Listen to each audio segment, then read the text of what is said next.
good evening. There we go. Good evening to all of you in-crowd people. You all right out there?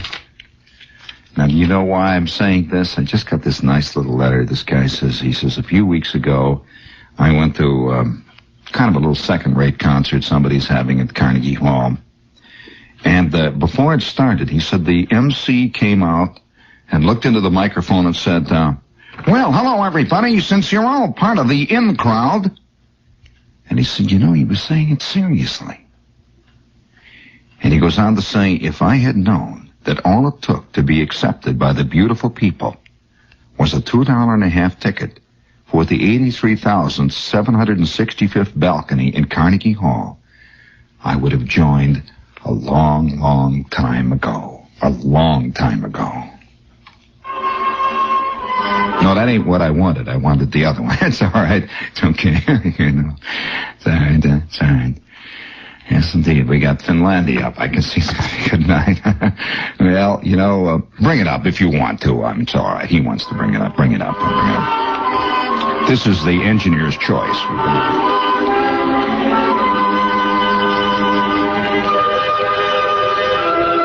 We'll just let him soak in it for a while. I say, when they make a boo-boo, let them boo. Very good. You have any other nice whoopee tunes in there for us in there? Very good.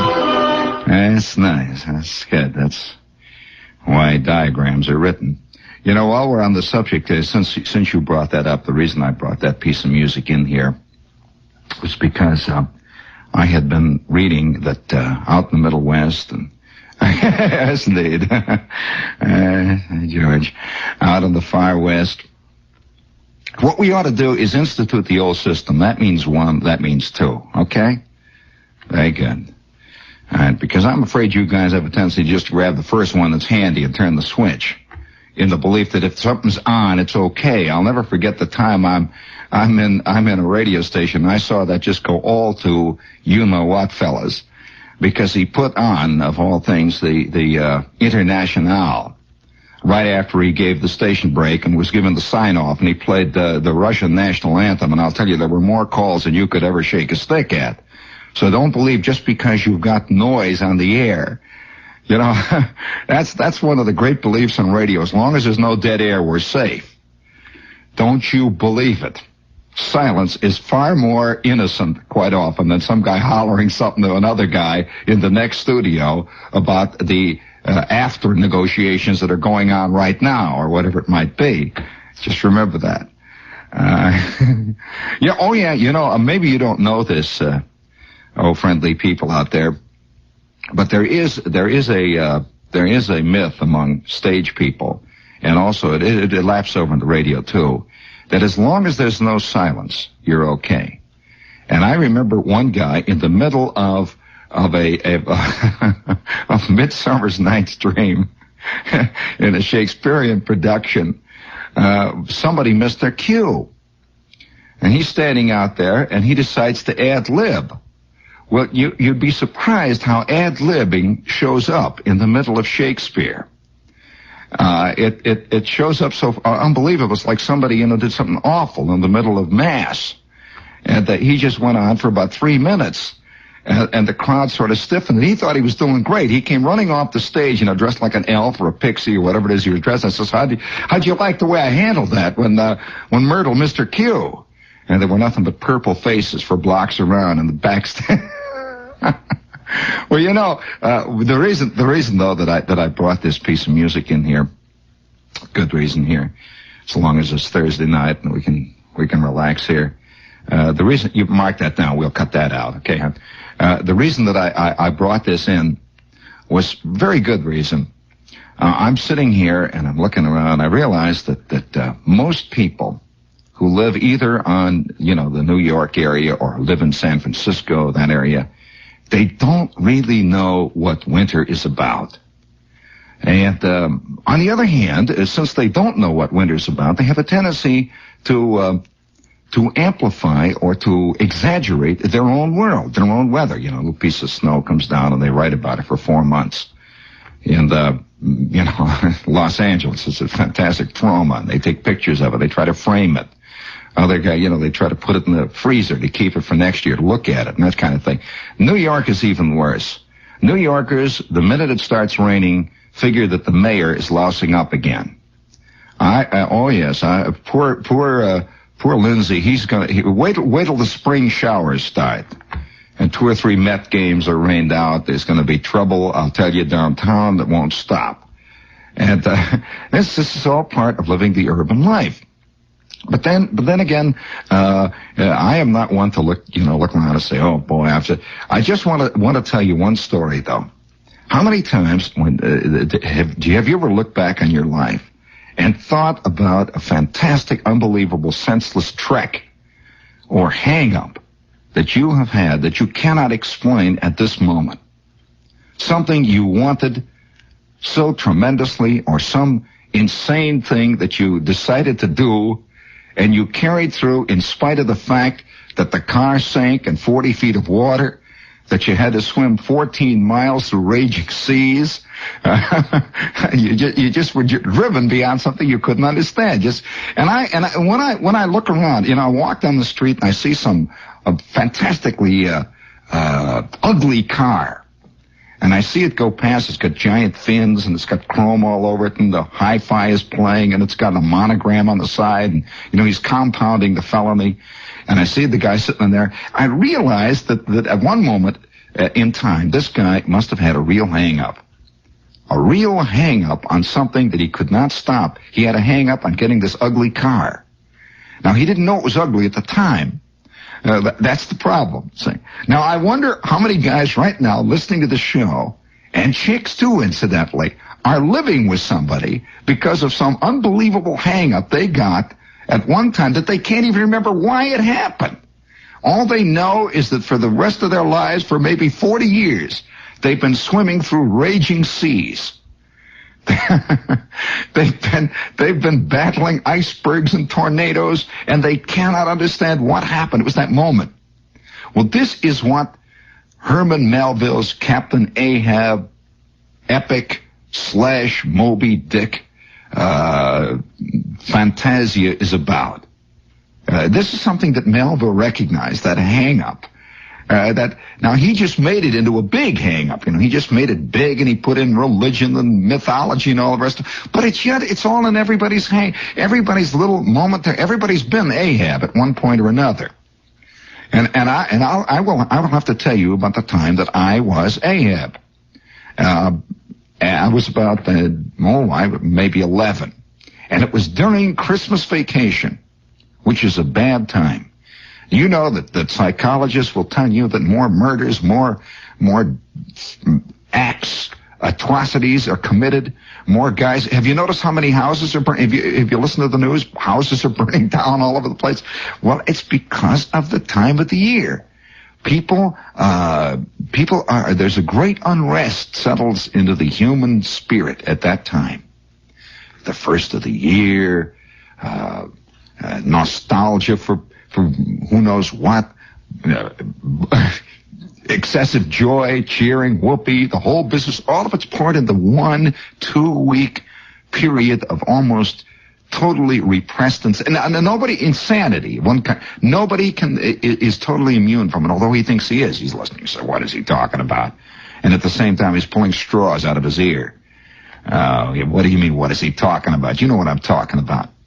And so I'm a kid one time. Now, I'll tell you, it was right after Christmas. And it's a Midwestern winter. The snow is 4 feet deep. And the wind is howling through the eaves outside. And the icicles are hanging down all the way to the ground. And it's that period of letdown after Christmas. A kid is, Christmas has come and gone. Now he's got a full week before school starts again. It's going to be New Year's. And he's already tired of the BB gun. He's had it already with the fire truck. He's played Monopoly enough. Now it's coming out of his ears, and he's fooling around, and itching. And I am I am sitting around the house itching. Now, we had this, you probably get these things too, where they come around, the local merchants, the local stores, throw away these throwaways of the ads of big sales, food ads, food sales, big post-Christmas sales, big New Year's Day turkey sales and all that stuff. Well, I go struggling out to the porch to get the mail in the middle of this howling gale. And I come struggling back, and with me is this flyer, and it's for a store that was about 2.5 miles away from our house, way down. I mean, about 2.5, maybe 3 miles away, in the next town, as a matter of fact. And I'm looking through this thing, just sitting there, and they had an ad in there, a bushel of apples for 45 cents. Now, I remember it distinctly, the price and everything. Now, don't ask me why a bushel of apples for 45 cents, but it was a bushel of apples. It said a special Christmas sale on winter apples, 45 cents a bushel. So I'm thinking about this. And my kid brother is under the daybed. He's weak, he's yelling and hollering, whimpering. And I drag him out, and I put on my earmuffs, and I tell him to get on his helmet with the goggles, and I put on my high tops, and we go out into the snow, and next door at the Bruner's house, and I get Bruner out, and the Bruner and myself, my kid brother, and at about 15 minutes, Flick, are all standing in the driveway, up to our eyebrows in frozen, rotten, cruddy, dirty, blast furnace snow. The temperature is 7 below zero. And I say, let's surprise our mothers. Let's go and get a bushel of apples for 45 cents. Well, I had $1 that had been given to me by my Uncle Tom, or a Christmas gift. And so I figured what a fantastic surprise, to bring home a bushel of apples. Now, don't ask me why. I know it's a silly question, a silly thing to do. Don't ask me why. And so my kid brother, and Flick says, well, how do we get there? And Bruner says, how do you expect to get over there? And this was a place that was the IGA store. Do you ever hear the IGA chain stores? Well, the IGA store was a good 2 miles away. It was in the next town. And I said, we'll take our sleds. Well, we started. We were fighting against a raging gale. It was about 1 o'clock in the afternoon. And we began along that twisting, evil, ice-encrusted, howl-emblazoned, yes, Finlandia. I'll announce very loudly, you don't play Tiger Rag when you're fighting the gale, Dad. Anyways, I'm glad you asked me. Well, I can understand why Sibelius wrote the way Sibelius wrote. This is the sound of the frozen north, friends. Yes, indeed. Well, after 2.5 hours, we had gone maybe 1/2 mile, just far enough not to turn back, and just far enough to know we might never make it.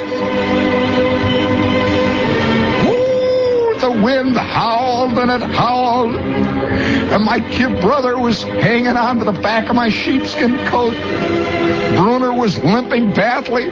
Flick's nose was running all the way down to his knees, and I said, forward! The madness was on me. Well, we fought the howling winter gale for, I would say, a good 5 hours. And I mean 5 hours. Have you ever had frostbitten ears? Well, I have had frostbitten ears. I got them that afternoon. My kid brother had a frostbitten head. I'm telling you, before we got there, Bruner was frozen solid. We had him lashed to the sled. And Flick, believe me, was a sled himself. We were just pulling him along. He had runners sticking out of his ears. And we finally arrived at the IGA store. I'll never forget this. we were unable to walk. We were just walking like stiff with ice all over our ears. And we came out of this howling gale. And there was the IGA store at long last. It must have been the way Ahab felt when he saw that big white fluke come out of that water. And I took one look at the IGA store and I says, here we are. It was closed. Closed. Speaking of tragedy, this is WOR AM and FM, New York. Miller High Life, the bright, clear taste in beer. Miller High Life, the champagne of bottled beer.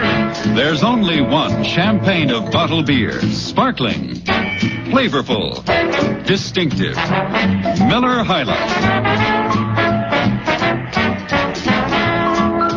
Brewed only in Milwaukee from a century-old recipe, Miller High Life has a rich heritage and tradition.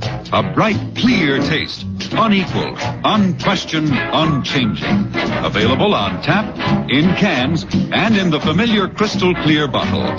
Miller High Life is always sparkling, flavorful, distinctive. Enjoy Miller High Life yourself. Miller High Life, the champagne of bottled beer. Yes, Miller High Life, the champagne of bottled beer. All right, let's see. We have a note here. Oh, boy, Doris Day. Holy smokes, on top of everything. Do Not Disturb. That's the title. That's a good title. Do Not Disturb. That's the title of Doris Day's great new comedy. I'll bet it doesn't. And it's the... I'm reading it exactly the way it's written here. It's the greatest day of them all. Doris plays an innocent abroad. Just dropped the A, and Doris has been playing that for years. And that's where she's gone with her husband, played by Rod Taylor. They have a model marriage. She's got the marriage, he's got the model, and it sounds like a gas, doesn't it, friends? Indeed, that's Doris Day in fantastic color in CinemaScope. She photographs pure orange, you know. You'll say it's a glorious day. This time of year, everyone wants to see an entertainment that's relaxing and full of bops and laughter and fun, and that's Do Not Disturb, a 20th century motion picture, 20th century Fox motion picture, that opens the door on some, we quote, really funny shenanigans. Only a copywriter writing about a Doris Day movie would dare to use the word funny shenanigans in the mid-1960s. Wowie, hacha. And while we're on the subject, we have with us Rover tonight, and I just heard that a lot of people, I didn't get the mail. I mean, what happened here with our mail department? They did not ship all the mail down to me this past week. And if you have written for pictures of the Rover and have not received them yet, it's because somebody's been putting them all with the Christmas cards and stuff around here. So if you would like to see a picture of the new Rover 2000, which is a great English automobile, just send your name and address to me, John Gambling, in care of Rover. That's 1440 Broadway, WOR. You better not. Poor John. He's had enough trouble lately. I'll never forget the time a couple of weeks. Do you remember a couple of months back when I'm in the restaurant? Oh, I'll save that story a little bit later on. That's the Rover 2000, a great English car, and I think you'll find that it makes it. Oh, by the way, speaking of making it, we'll be definitely at the Limelight this Saturday night. People have been calling in because we didn't have a show on Christmas Day down at the Limelight. We will have one New Year's Day, and if you're bored with New Year's Day, with all that, they must have 45 hours of football booked on all channels. Well, we're going to play football down at the Limelight. I've got myself a green helmet, and Marty Lawrence got a red one, and we're going to run through a little play or two down there. And we will be at the Limelight down on Sheridan Square. Has it ever occurred, really, watching all that football, ultimately, do you have a feeling that it's all, that football has come, like golf, to look like one of those television sports? They all look the same. A lot of guys running back to make that eternal pass. And if you know, it's like you're looking at the same football game eternally, over and over again. And Chris Schenkel announces them all. I believe that they don't even use real golf matches anymore on television. They just put together clips of old golf matches that were played back maybe 10, 12 years ago, and they just keep broadcasting them, announcing them over and over again. Have you noticed they're always being played in some wild place where you can't go to see if they're really playing it? They always announce that they're playing at the Puka Sahib Country Club outside of Ranjapur, India. And, yeah, they're always, then they say, here's the beautiful picture of the layout. And actually, that's at Studio 7 over on 66th Street. And they're playing the same golf games. Well, I get that feeling about football. Lately, I've had it just as terrible. I've developed a pro football, particularly rash. And, speaking of, pro football, we will be at the Limelight this weekend. And incidentally, if you tune in and you don't hear us, it's because you're listening to Madam Butterfly. Don't ask me to explain it. How Madam Butterfly got scheduled on WOR for all Saturday nights. All right, I expected that not to go out to KFRC. Okay, fellas? How Madam Butterfly got scheduled for Saturday night on WOR, I don't know. But we will follow this tearjerker. Immediately afterwards, we'll come on and try to give you a little antidote. We'll be here till midnight. Okay? Now, let's get back to real life here. You know, speaking of giant hang-ups, I'll tell you, though, what really happened in the end of that terrible story of the apples. We arrived at the IGA store, and we stood there. We got there, it must have been a half an hour after the IGA store had closed. I couldn't believe it. You see, because this was my whole bit. This was my shtick. This was a hang-up that I had. I was the driving force behind that. And by this time, you know, there's a certain point in I suppose you can call it misery. At a certain point in misery, you don't complain anymore. Are you aware of that? You reach a point beyond which complaining is gone. You just sit there and you freeze or you burn or whatever it is you're doing, and you no longer whimper. You don't say anything about it. And my kid brother was just standing there like a fire plug. He wasn't crying or anything. Flick's nose, it was no longer running. It was frozen. There were two long icicles hanging down. And Bruner was just standing there numbly in a snowdrift. I could see his eyes sticking out of the snow. And we stood there in front of the IGA store. And you think I gave up? Oh, boy. I said, let's go on to the A&P. Well, you know, they weren't running 45 cents a bushel sales at the A&P, so the A&P was another 4 blocks down. So we struggled onto the A&P, and the wind is howling. It's getting dark. Well, we got to the A&P, and it's still open. They stayed open a half an hour longer than the IGA store, and into the A&P we got just tremendous heat hit us instantly. And that's when they all started to cry. All three of them started to yell and holler. And I go back to the vegetable department, and I said, do you have apples for sale? And I said, apples? What do you mean apples? Yeah, there's apples. You know, apples 3 for $0.10 and bigger. They had them all. I said, I want a bushel of apples. A bushel of apples? What do you mean a bushel of apples? And I took out my ad, and I showed it to him, 45 cents for a bushel of apples. Well, the manager of this store, I will never forget this, because obviously he saw there were 4 kids with a fantastic hang-up. And he says, well, that's the IGA store. I said, I know, but they're closed.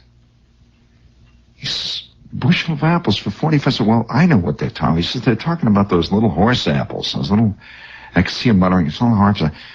And he goes down to the basement with 2 kids, and they came back up with a bushel of apples. And they gave me a bushel of apples for 45 cents. Now, I will never forget, every time I walk into the A&P now, I get a vaguely warm glow. And they gave me a bushel of apples for 45 cents. And all 4 of us are holding this. Have you ever carried a bushel of apples when you're 10, you know, and you're frozen? And the 4 of us have got this bushel of apples. And I gave him the $1, and the guy gave me back the change for, 55 cents. And he says, well, he said, do you want us to deliver him? I said, no, we're going to take him home. He says, in the snow like this? Where do you live? And I told him. He says, you mean you're going to, are you driving? Well, we got our sleds. You've got your, and it's getting dark. It's about 6 o'clock out there. Now, it would be like 2 o'clock in the morning by the time we got back with these crummy apples. And the manager of the apple department of the A&P says, well, maybe you better call home.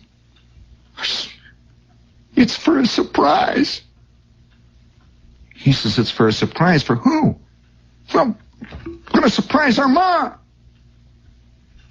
So, gee, I don't know what to say. Well, do you think you can better not?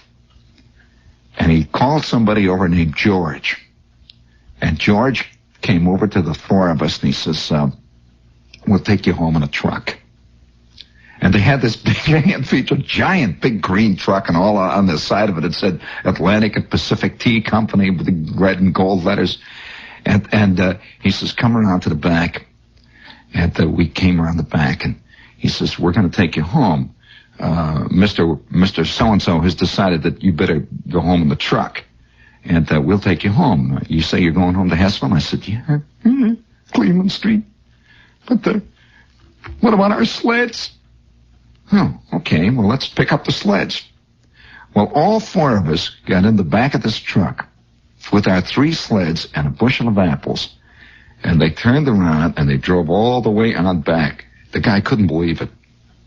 We had gone about maybe 3 miles, close to 3 miles, in probably the most gigantic snowstorm that had hit this town in years. Well, why? I don't know, And so about a block away, I'm knocking on the door, see? I'm knocking on the back window, and he's in the cab. We're sitting in the back. I'm banging on the window, and he stops. He says, is this where you live? And I says, yeah. We're a block away from home, see? And so he says, okay, kids. He says, boy, man, he says, gee whiz, wow, what a night. I don't know how you came this far. And so out we go out the back. And I put the bushel of apples on the sled. And I started to tug. And Flick pushed. And Bruner hung on to the back of my coat. And my kid brother is whimpering in the snowdrifts. And we went up to the back porch of the house through a block of blinding blizzard. And my mother came out. I says, Ma, I got a surprise for you. And she says, what have you? Apples, a bushel of apples. How wonderful. Oh, for heaven's sakes, where did you get them? A bushel of apples. I said, we got them at the IGA store, Ma. She says, a bushel. And then I showed her the ad. I said, see, look, a bushel of apples. We thought we'd surprise you. And now comes the denouement. We had 4,500 apples, all frozen as hard as you couldn't believe. Have you ever tasted an apple that was frozen and then thawed out? The instant those apples thawed out, they all turned into one gigantic pile of brown mush.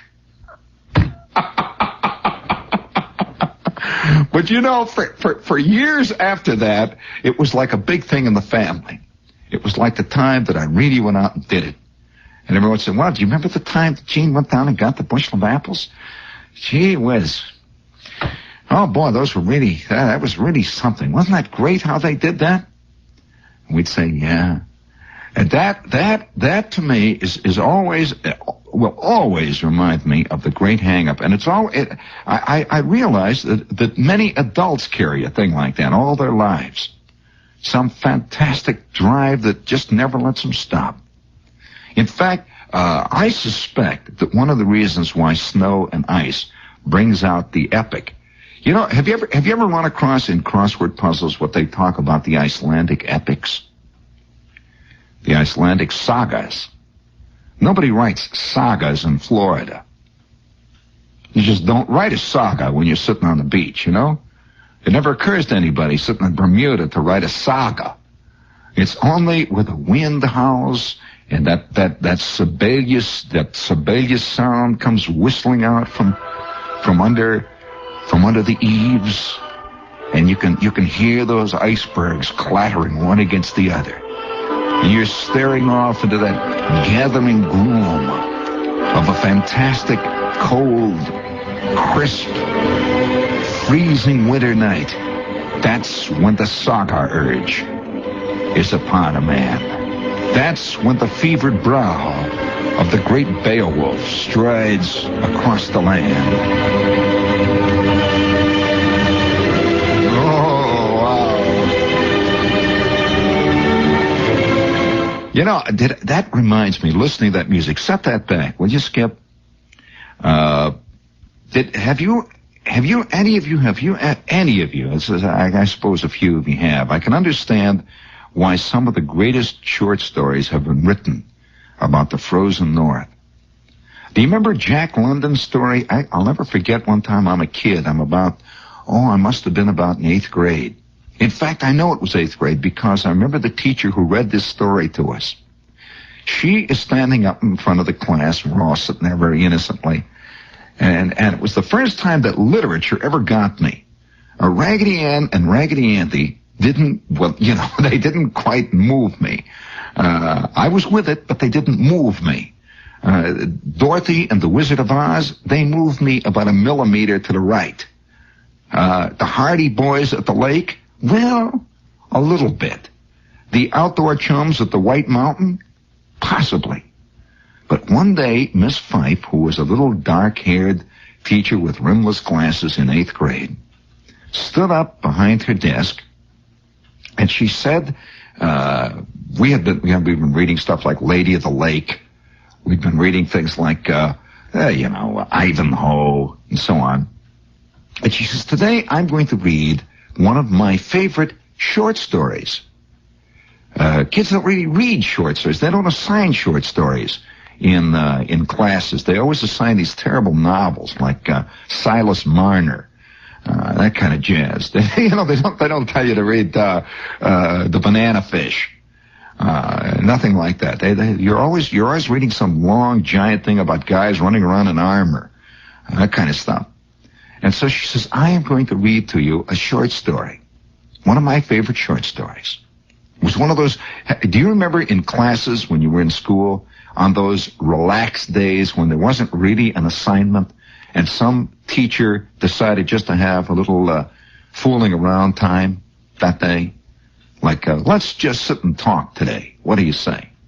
That really is another way for saying the teacher did not prepare. She had a party the night before. She came in at 3 a.m, yelling and hollering and drunk, and 3 guys with her and the whole scene. And so now here it is. It's 11 o'clock the next day, and she didn't bring the papers, and she forgot and left her assignment book home, the whole bit. And so the kids love it. See? And I'm sitting in there with Mrs. Fife, was a very grim teacher. She was the teacher who had this hang-up on adverbs and gerunds. She was the one who constantly nipped at my hocks about this business of diagramming sentences.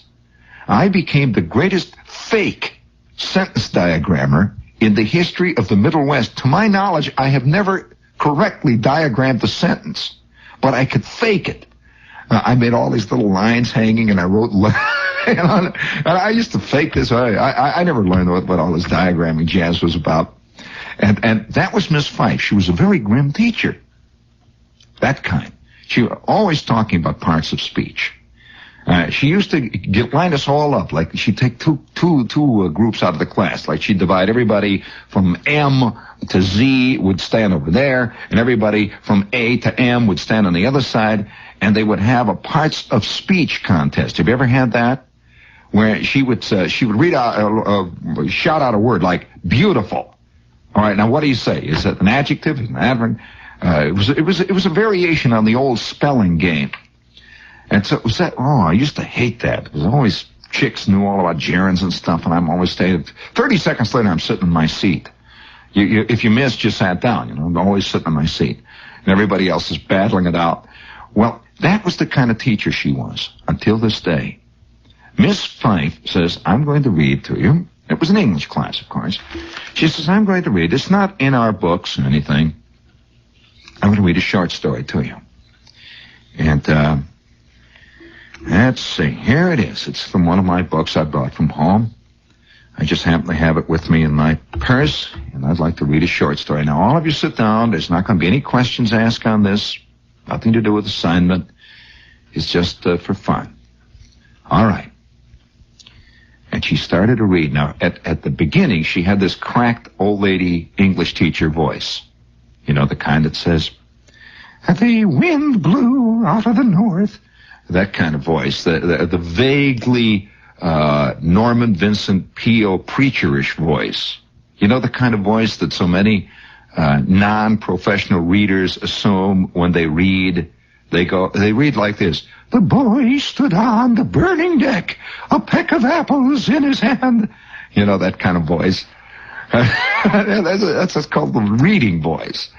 Well, she starts out in this reading voice, and all the guys crying out loud. Well, this mood lasted for, I would guess, about a minute and a half, until it began to soak in what she was reading about. She was reading about a man and a dog. And the man and the dog were in the frozen north.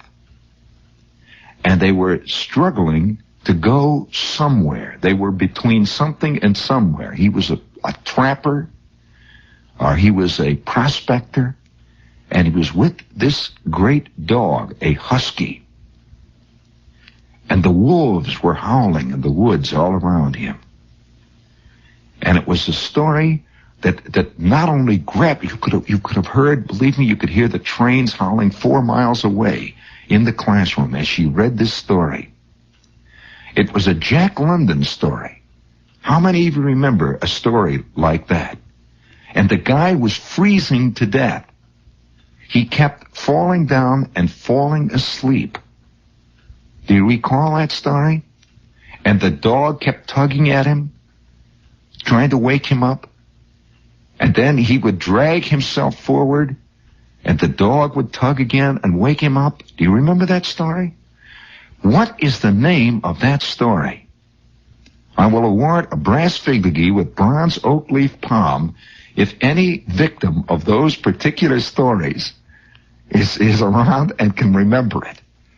The Frozen North and the story of that dog and that Jack London hero. Well, she read that story, and we sat there, and you know, our mouths, even the chicks were with it. And you could feel it, because outside it was wintertime. You could see the snow blowing out of the swamp there in Indiana. And she read this story and kept reading it and reading it and reading it. And then, I would say probably 20 minutes after she started to read, the bell rang. And that was the end of the class. And Mrs. Fife, I'll never forget what a great thing that lady did. Mrs. Fife said, "Well," she said, "that's the end of the class." She said, "I'm afraid that I just can't finish reading the story." We were. This guy was about to freeze to death, and you could hear the howling of the wolves. You could hear the wind screaming down out of the Arctic Circle. And Joshua up in the front, he said, "Yes, that's the name of it. That's exactly the name of it. That is the name of the story. The story is called Two Matches." He had 2 safety matches between himself, between his life and death in the frozen north. And with him was this great dog. And at the end, just as she's reading, almost at the end of the story, Skip, she's got the business with, yes, a little of that Finlandia there, that's right. He's down there hiding next to the dog. He's trying to get out of the wind. And he's got his last match.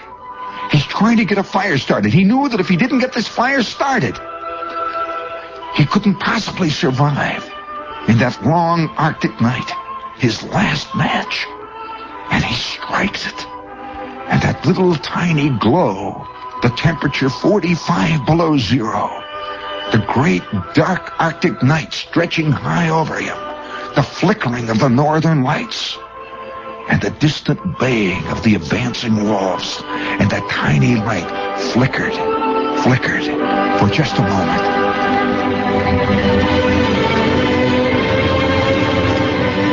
And then went out. What a story. And just as that light flickered out, far off somewhere down near the main office, we could hear the end of the class. And Miss Fife said, well, she says, and you could see she was caught up in it too, you know.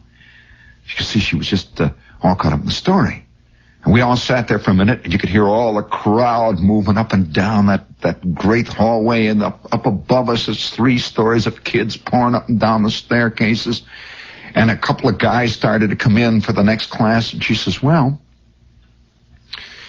I guess I won't be able to finish my favorite story.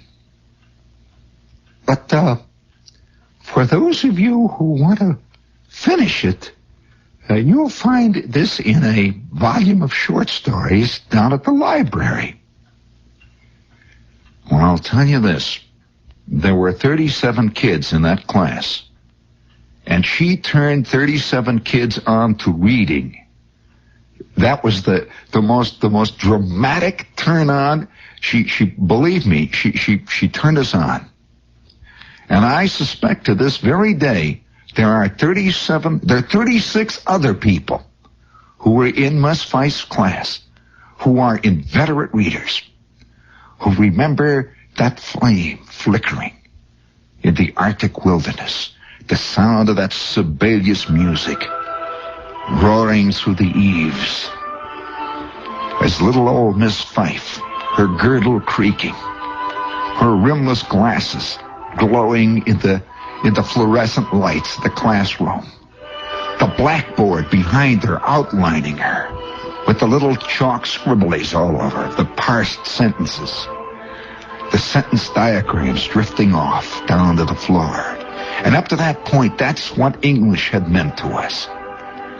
Diagramming sentences, gerunds, Ivanhoe, the Lady of the Lake. Oh, boy.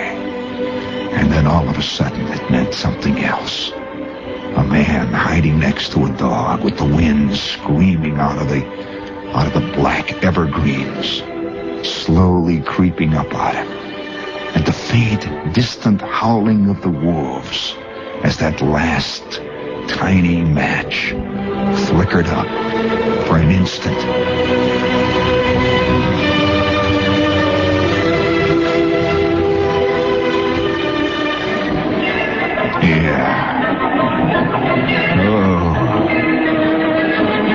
We'll see you tomorrow night for the last show of the new year.